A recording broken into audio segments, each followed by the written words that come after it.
everyone, and welcome back to my channel.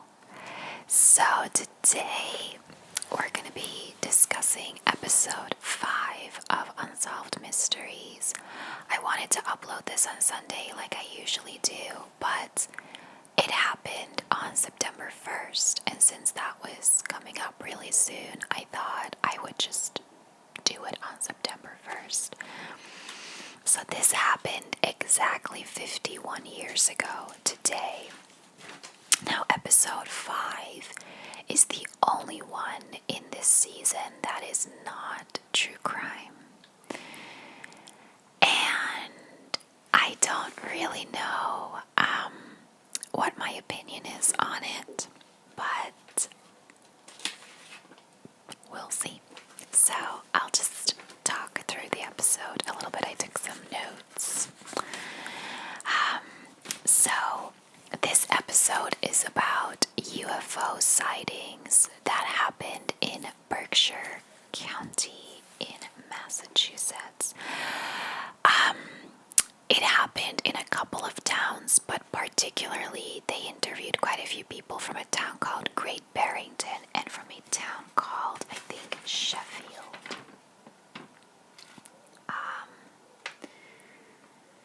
I think it was Sheffield. So the first person they interviewed was a woman named Jane Green.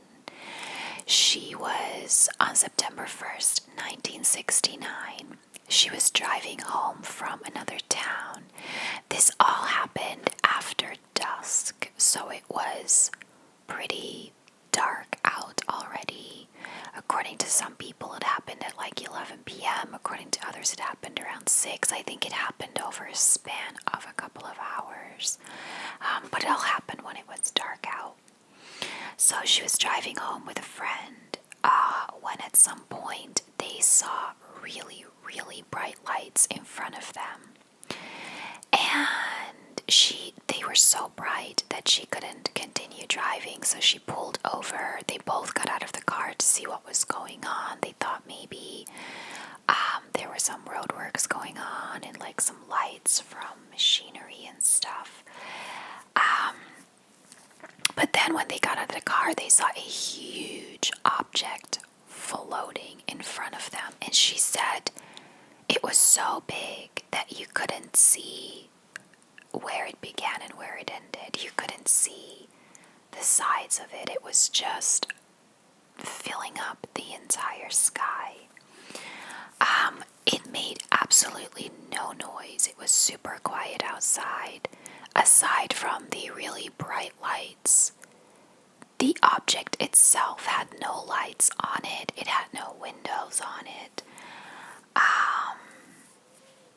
And it hovered in front of them for a few seconds, and then they saw it like fly away in kind of a zigzag pattern and disappear behind some mountains. Then the second person they interviewed was a guy called Tom Warner. He was only a child when this happened. I believe he was 9 or 10. He was doing some artwork at his neighbor's. He went over to his neighbor's house a lot. They had a child around his age, and he would draw and paint and just do some artwork over at his neighbor's house. At some point, he walked over to the window and he heard a voice say to him, "You need to go home now." And it was, I think he knew that it was a telepathic voice. It wasn't coming from anywhere. He just heard it telling him to go home. So he ran out of the house to run home.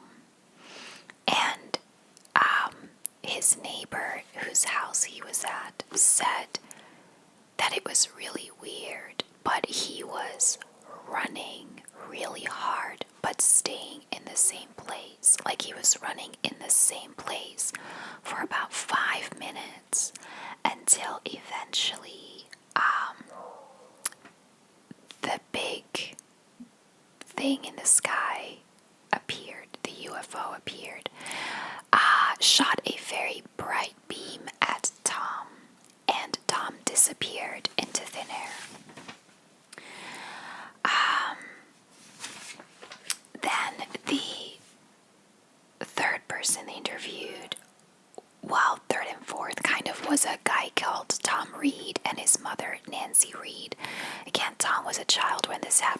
Nancy was an adult. Tom was 9 years old, and they went for dinner. So he went for dinner with his mother, his grandmother, and his brother. Now, they all drove home together, and when they got to a little bridge, he said as soon as we got at the end of the bridge, we saw, sorry, I'm just trying to read my notes here. They were driving over this bridge, and he wanted to give his brother some candy, but his brother was really young, so his grandmother turned around from the passenger seat and said, "Don't give him that, he'll choke on it." And through the rear window, she saw this huge light rising from over the lake. Then Nancy said, as they exited the bridge, there was this huge ball of light, and everyone felt like they were underwater. They felt this weird atmosphere, this weird pressure, and everything was dead silent. Then they saw the UFO appear, and crickets around them erupted in noise. And they said that all the insects just made a whole lot of noise, as if this UFO was either scaring them or like affecting the wildlife around them really badly. And then the last thing that they remember was the crickets erupting in noise, because then they all woke up in the car 3 hours later. The car had moved. It was 1.3 miles away from where they last remember being at the bridge. And Nancy and her mother were switched. So Tom's grandmother was now in the driver's seat, and Nancy was in the passenger seat. And they just noticed on the clock that it was 3 hours later. They don't remember anything that happened in those 3 hours. Tom thinks that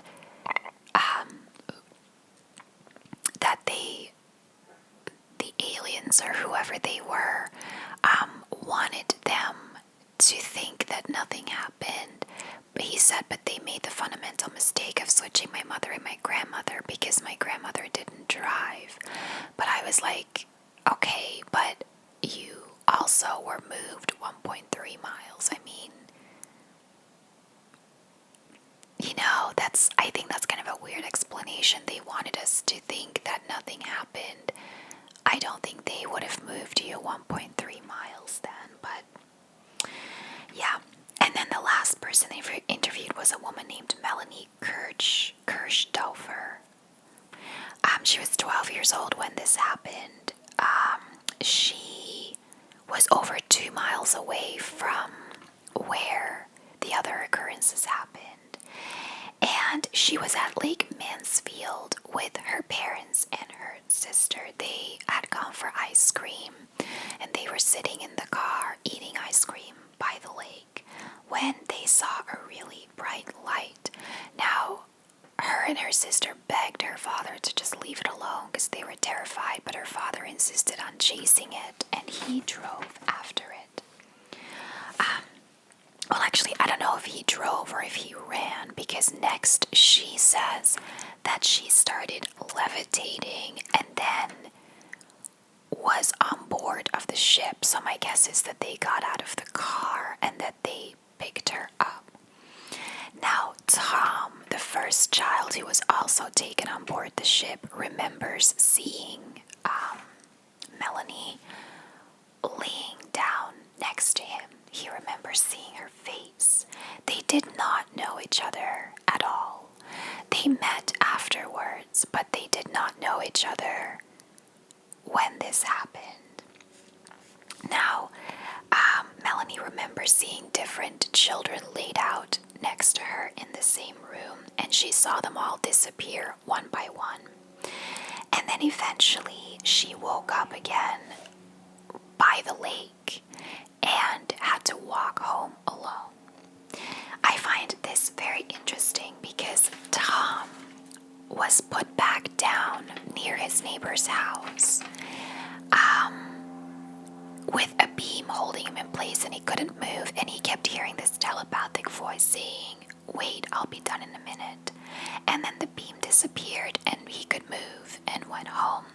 And his neighbor said that between him disappearing and coming back was 7 minutes.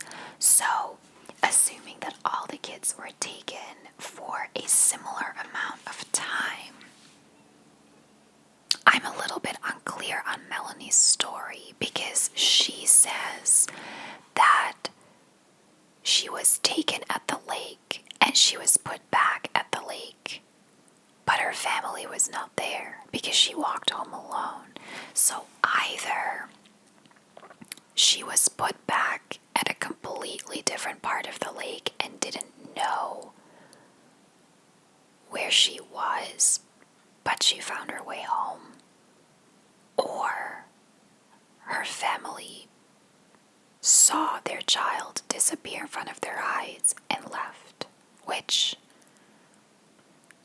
take that it even took 10 or 15 minutes. I can't imagine that they would have just left and gone home. So I find that really strange that she said she was put back at the lake and had to walk home alone. Now, Jane, the first lady, she was the oldest. She's currently in her 80s, so she was already an adult when this happened. She went to the local radio station to report this. Now, of course, at first they didn't believe her, but multiple people called into the radio station with the same story from different towns.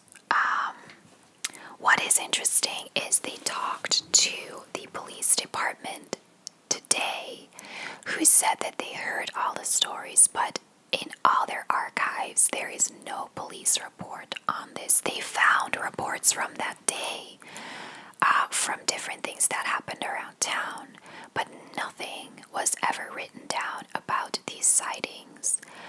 A historian also searched the newspaper archives and went as far as the whole month of September and couldn't find a single newspaper that reported on these sightings. So,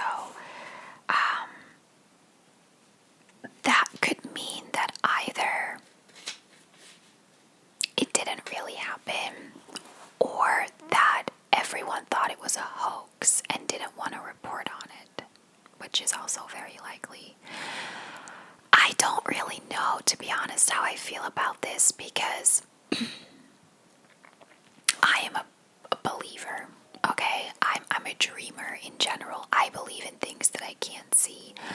I believe that it's possible that a similar world to Harry Potter exists. Like, I'm not saying that I believe in Diagon Alley and stuff, but I believe that there might be wizards out there that we don't know about. I've seen people do a lot of magic that I find really hard to believe sometimes are magic tricks. So, I have no problem believing that something like that might exist. I also believe that we are not the only living beings in the universe. I think humankind is arrogant if they believe that we are, because the universe is huge. Like, we don't even know. There are multiple different solar systems, and I believe that in one of those there are other living beings, but I believe more that in another solar system there could be a planet similar to Earth where people similar to us live. I don't necessarily believe in aliens and UFOs. Which is weird for me to say, because, like I said, I believe in a lot of things that you can't see, and I believe in a lot of things that other people don't. And I'm a very open-minded person, and I don't want to say that I don't believe they can exist. I just don't necessarily believe that they do. So, reasons that it might be true: they were all people that did not know each other. was reported as far as 6 miles away. It wasn't like they all got together and came up with this story. They didn't know each other, and they had nothing to gain by telling this story because, if anything, they've been ridiculed their whole life. Tom Reed's mother, Tom was the kid who was in the car with his mother, grandmother, and brother. Tom Reed's mother, Nancy, owned a diner in this town. She moved from the big city as a single mom with her kids to a smaller town because she really wanted that peaceful life where her kids could grow up safe and play outside and just live in a town. And she had to sell the diner and move away because her kids were constantly being picked on. She was being ridiculed. And it happened to a lot of them, that, like Tom Warner, who now has children of his own, said that even his kids are being ridiculed for this story. So they all said, this is not for glory that we're telling this story because we're not getting any. If anything, people think we're freaks. People think we're lying, and they avoid us as much as we can. They all lost a lot of friends because of this. So for that reason, I don't see why they would lie about it. But what I do find strange is that not everyone in the towns saw it. And if it was as big as they said it was, they were talking about hundreds of yards. I find it strange that not everyone saw it. It was dark, and it was shining a huge ball of light. Like, you would see that even through your windows. And the reason I say that nobody else saw it is because they all talk about how they lost friends, how them as kids were ridiculed in school by other kids, by adults. Clearly, none of these people had seen it. And there was nothing reported on by police or by newspapers, meaning that none of them had seen it because they didn't want to report on it. They didn't believe people when they said it. So, I don't know.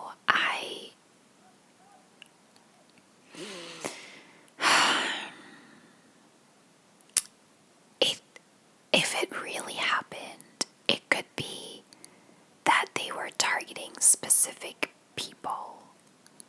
But in the case of the Reed family who were in their car, they believe they were just wrong place, wrong time, and yet they still saw it. So,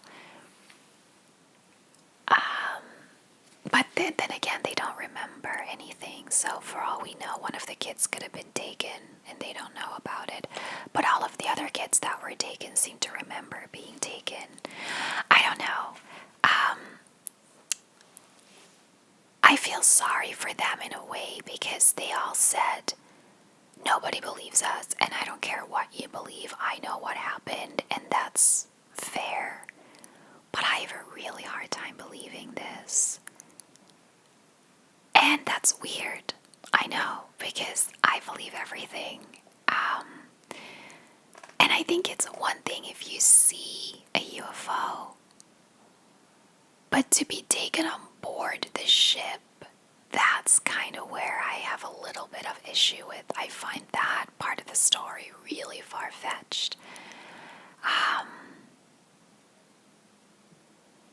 But I don't know.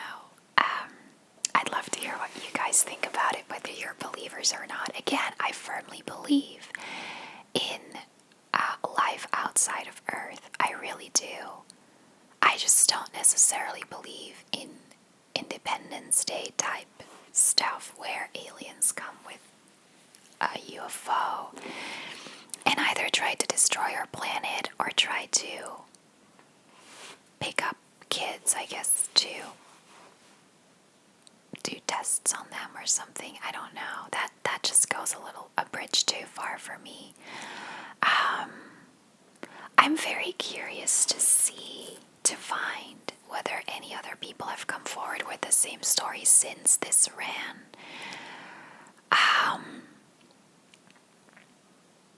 But yeah, I don't know.